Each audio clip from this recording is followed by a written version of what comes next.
This is a game I made. It has 3 buttons, long, short, and close position. It's just meant for practicing a bit. This game's vibe, well, I actually took some inspiration from an artist's idea and reworked it, but that's not the main point. The main thing is to scroll down the page, and then you can see the disco section. You can join our big family, or just click on the social media buttons below and hit the follow button. Just joking around. But seriously, while playing this game, I stumbled upon something really amazing. I found the technical indicators I used to talk about all the time. When you take a quick look at forms like these, you can see that they seem to match up.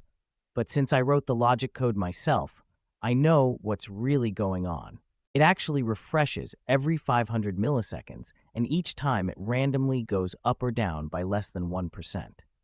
The scary part about this method is how it affects the candlestick chart, because candlestick patterns are random, but sometimes you see things like V-shaped reversals, M patterns, or even head and shoulders. They all look pretty spot on. I can't say it's a perfect match, like 100%, but it's definitely around 70 or 80% in line with that style. It's not a bad thing to fit that way. Just saying that it fits shows that this technical indicator is just an illusion. Think about it. Like in this range, didn't we see a divergence? The price made a new low.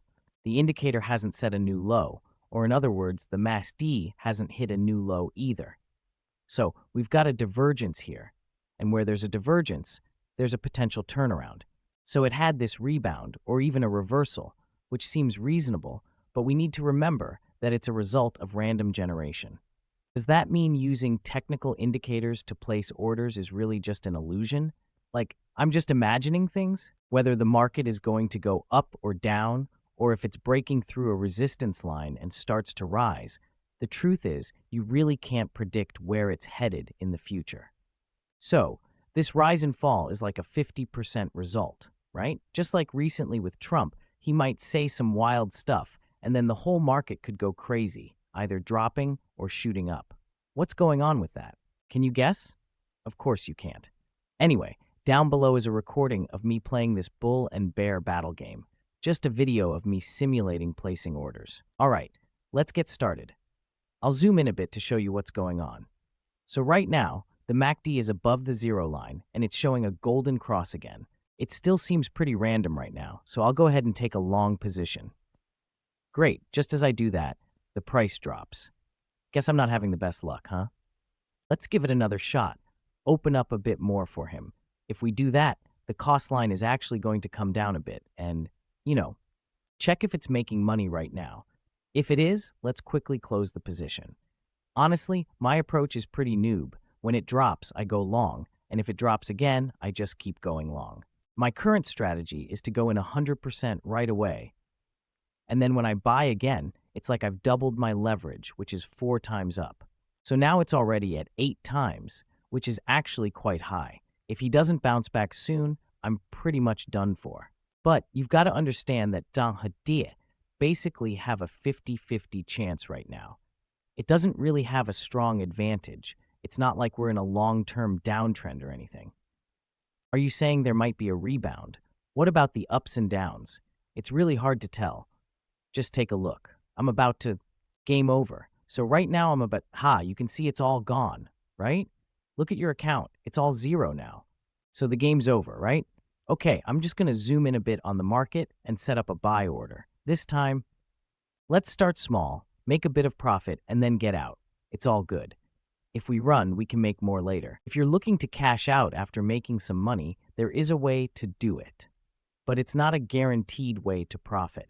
It just means your chances of winning are a bit higher. So how do we do it? Once we see some profit, right? When the green shows up, hey, do you see it? Then we can just close it out. So basically, it's kind of like that Martin strategy, right? Let's take a look. I'm thinking of buying more now. The red's not an issue. I'll just buy more, right? If it drops again, I'll grab some more. That's the plan. And once it turns green, hey, I can just settle it for him. So to be honest, even though the win rate sounds high, if you do end up losing money, you could really lose everything.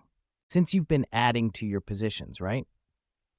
I actually wouldn't recommend using that strategy too often. I think it's better just for practice. This is called position management. I think it's pretty good, just practice your trading feel and work on your position management. You shouldn't just go all in or all out like that. It's super risky.